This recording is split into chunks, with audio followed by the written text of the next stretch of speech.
আল্লাহ রাব্বুল আলামিন বলেন, তুবু ইলাল্লাহি তাওবাতান নাসুহা।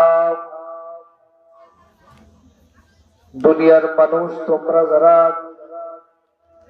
শয়তানের ধোঁকায় পড়ে, নফসের তাড়নায় পড়ে, অথবা দুনিয়ার মহব্বতে পড়ে গুনাহ করে ফেলেছো, লা তাকনাতু মির রাহমাতিল্লাহ, ইন্নাল্লাহা ইয়াগফিরুয যুনুবা জামিআ। আল্লাহ বলেন, তোমরা নিরাশ হইও না আল্লাহর রহমত থেকে। যদি তওবার মতো তওবা করো, আমার আল্লাহ তোমাকে মাফ করে দিবেন। সুবহানাল্লাহ। শুধু মাফ করবেন এমনই না, আল্লাহ বলেন, উলাইকা ইউবাদদিলুল্লাহু সাইয়্যাতিহিম হাসানা। তোমার যে গুনাহগুলো ছিল, ওই গুনাহগুলোকে আল্লাহ তাআলা কাইটা মুছা নেকি দিয়ে বদলে দিবেন। সুবহানাল্লাহ। তার জন্য করণীয় হচ্ছে তওবা। আল্লাহ বলেন যে তোমরা বিশুদ্ধ তওবা করো, নাসুহা, সহিভাবে বিশুদ্ধভাবে তওবা করো। আমাদের তওবার কারণ হইল, এখন বিপদ আসছে, এখন তওবা করলাম, বিপদ থেকে একটু ভালো হয়ে গেছে, উঠে গেছি, তওবার কথা আর আমাদের খবর খেয়ালও নাই, তওবা করতেছে। সম্মানিত হাজিরিন, আমাদের রব আমাদেরকে বড় মহব্বত করেন, ভালোবাসেন। আল্লাহ রাব্বুল আলামিন বড় মায়া করে আমাদেরকে বানাইছেন, দুনিয়ার জমিনে আমাদেরকে পাঠাইছেন। আল্লাহ উদ্দেশ্য হলো, আল্লাহ বলেন, ওমা খালাকতুল জিন্না ওয়াল ইনসা ইল্লা লিয়াবুদুন। দুনিয়ার মধ্যে আমি মানুষ এবং জিনকে বানাইছি আমি আল্লাহর ইবাদত করার জন্য। ইবাদত না করে যখন তোমরা আমি আল্লাহর নাফরমানি করো, আমি আল্লাহর কষ্ট হয়, আমি আল্লাহ তোমাদের উপরে নারাজ হয়, কিন্তু মহব্বত দিয়া বানাইয়া তোমাদেরকে জাহান্নামে দিতে আমি আল্লাহর ভালো লাগবে না। এজন্য তোমাদেরকে পথ দিলাম, তুবু ইলাল্লাহি তাওবাতান নাসুহা। তোমরা বিশুদ্ধভাবে আল্লাহর কাছে তওবা করো, আল্লাহ রাব্বুল আলামিন তোমাদেরকে মাফ করে দিবে। আল্লাহ তার বান্দার উপর মহব্বত করে। তাফসীরের কিতাবের মধ্যে হযরত মূসা আলাইহিস সালামের জমানার এক ঘটনা লিখিত হয়েছে। মিশরের জমিনে বৃষ্টি বন্ধ হয়ে গেছে, দীর্ঘদিন যাবৎ মিশরে বৃষ্টি হয় না। মানুষগুলো মূসা নবীর কাছে গেছে, গিয়ে বলছে, আল্লাহর পয়গম্বর, তাপে আমাদের ফসলগুলো পুড়ে যাইতেছে, পশু পাখিগুলো পর্যন্ত পানির জন্য হাহাকার করতেছে, কিন্তু আসমানি বর্ষণ না থাকার কারণে আমরা এই বিপর্যয় আছি। আপনি তো কালিমুল্লাহ, আল্লাহর সাথে কথা বলেন, একটু আল্লাহরে বলেন না, আল্লাহ যেন একটু রহমতের বৃষ্টি দিয়ে মিশরকে একটু ঠান্ডা করে। মূসা নবী তুর পাহাড়ে গিয়ে আল্লাহর কাছে চাইলেন, বৃষ্টি হয় না। মূসা নবী তার সমস্ত উম্মতদেরকে নিয়ে সূরাতুল ইস্তিসকার নামাজ পড়ে দোয়া করলেন, বৃষ্টি হয় না। দ্বিতীয় দিন আবার সূরাতুল ইস্তিসকার নামাজ পড়া হযরত পয়গম্বর মূসা আল্লাহর কাছে বৃষ্টি চাইলেন, কালিমুল্লাহ, কিন্তু আল্লাহ বৃষ্টি দেন না। তৃতীয় দিন আবার হযরত মূসা সূরাতুল ইস্তিসকার পড়ে দোয়া করলেন, এবার ডাক দিয়েছে, আল্লাহ কেন বৃষ্টি দিবে না, কারণ কি, কি এমন অপরাধ আমাদের জানতে। সুবহানাল্লাহ বলে। আল্লাহ বলে, মূসা, হে মূসা, তোমার কোনো অপরাধ নাই, কিন্তু তোমার জামাতের ভিতরে এমন একটা আমার বান্দা আছে, আমার যে বান্দাটা আমার পথ থেকে দূরে সরে আছে, সুদীর্ঘ সময় পর্যন্ত এই নাফরমান আমি আল্লাহর একবার আল্লাহকে পর্যন্ত ডাক দেয় না।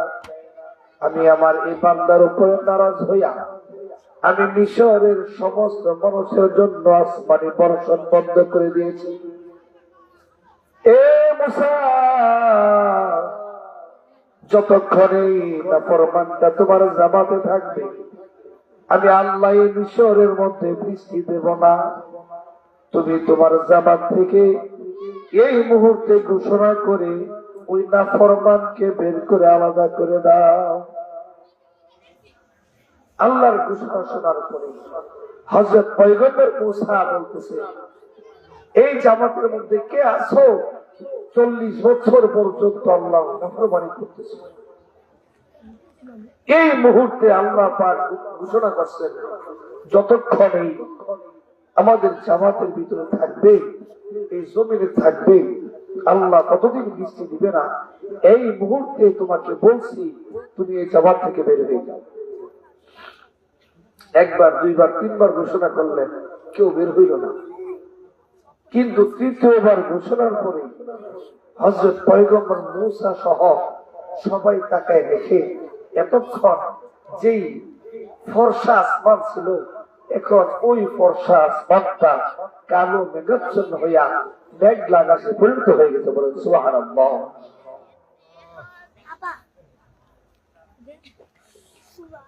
সামান্য সময়ের ভিতরে আল্লাহ পাক আসমান থেকে বৃষ্টি দিয়া হযরত মুসা সহ মিশরের জমিনকে ঠান্ডা করে দিলেন। সুবহানাল্লাহ। হযরত মুসা ডাক দিয়ে কয়, আল্লাহ, এ মালিক, আমি মুসা 3 দিন পর্যন্ত সলাতুল ইস্তিসকার নামাজ পড়লাম, তোমার কাছে দরখাস্ত করলাম, বৃষ্টি দিলা না। হে মালিক, তুমি বললা ঘোষণা করতে, আমি ঘোষণা করলাম, কেউ বের হইল না।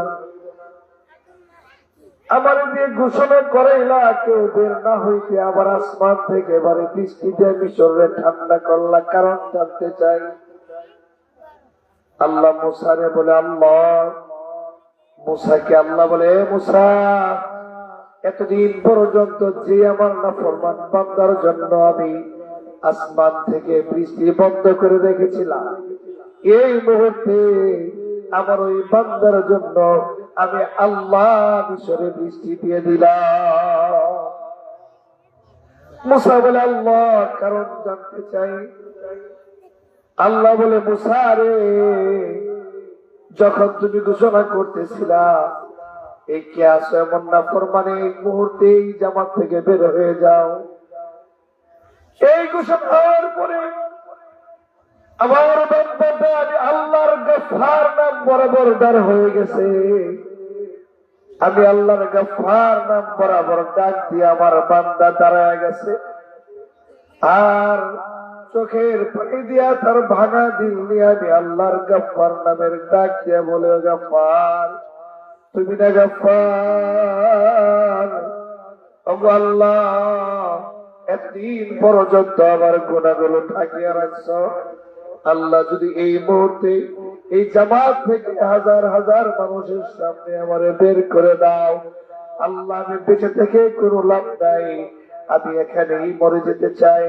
ওগো আল্লাহ, হয়তো আমারে মৃত্যু দাও, নতুবা আমার গুনাহ মাফ কইরা মিশরের জমিনকে ঠান্ডা করে দাও। সুবহানাল্লাহ। আল্লাহ বলে, মুসা, আমার বান্দা আমার গফফার নাম বরাবর ডাক মারছে, আমার হারানো বান্দাটা আমার কদমে ফিরে আসছে, আমার গফফার নামের কাছে ফিরে আসছে। আমার বান্দার ডাক ফিরাইতে পারি নাই, ভাঙা দিল নিয়ে আসছে, আমি তারে ফিরাইয়া দিতে পারি নাই। আমি তার উসিলায় তারে আমি গুনাহগারের লিস্ট থেকে গাইটা নেককার লিস্টে উঠাইয়া তার বদলতে আবার আমি মিশরে বৃষ্টি দিয়ে দিই। মুসা বলে, আল্লাহ, তাইলে তো সে অনেক বড় হয়ে গেছে। ওগো আল্লাহ, একটু ঠিকানা দাও, কে তোমার এমন বান্দা যে 40 বছর গুনাহ করলো কিন্তু এক ডাক দিয়ে তোমারে রাজি আর খুশি বানাইছে। আল্লাহ, তার সাথে একটু আমি সাক্ষাৎ করতে চাই। আল্লাহ বলে, মুসা, না না, কখনোই না। আমি আল্লাহ যারে মাফ করে দিছি তারে আমি গুনাহগার হিসাবে দুনিয়ায় পরিচিত করতে চাই না। আল্লাহ বলে, হে মুসা, যদি এই মুহূর্তে তোমাকে ঠিকানা দিয়ে দেই, তুমি আমার বান্দার সামনে গিয়ে দাঁড়াও, তোমার সামনে আমার বান্দা আসতে সংকোচ বোধ করবে, আমার বান্দা লজ্জা পাইবে যে এটাই মনে 40 বছরের গুনাহগার ছিল। এ মুসা, না না, তা কখনোই হতে পারে না। এ মুসা, শুধু তাই নয়, দুনিয়ার জমিনে তো আমি তার কারোর সাথে পরিচয় করাবই না, এমনকি হাসরের ময়দানে আমি আল্লাহ যখন হাসর কায়েম করব, আমার বান্দার 40 বছরের গুনাহ আমি আমার ফেরেশতাদেরকে পর্যন্ত দেখতে দেব না। আল্লাহ তার বান্দার এত মহব্বত করেন, বলেন না সুবহানাল্লাহ। এই জন্য আল্লাহ বলেন, তুবু ইলাল্লাহি তাওবাতান নাসুহা, তোমরা বিশুদ্ধ ভাবে তওবা করো, কারণ তওবার অনেক দাম। বাবা, কাপড়ের মধ্যে যদি ময়লা লাগে, এই কাপড়টারে পানি দিয়া ভিজাইয়া সাবান সোডা দিয়া ধৌত করলে পরিষ্কার হয়। যদি গায়ের মধ্যে ময়লা লাগে, গোসল করলে পরিষ্কার হয়। কিন্তু আমার আপনার কলমের মধ্যে ময়লা লাগাইলে এটা পরিষ্কার করার কোন সাবান সোডা দুনিয়াতে নাই। অথবা আপনার আবার আমল নামায় গুনাহ লেখা হইলে এটা ধৌত করার কোন বস্তু দুনিয়াতে নাই। এই বস্তুটার নাম হলো তওবা। সুবহানাল্লাহ। এজন্য নবীজি বলেন যে যারা দুনিয়াতে তওবা করে তারা হইল দুনিয়ার মধ্যে শ্রেষ্ঠ বান্দা। বলেন না?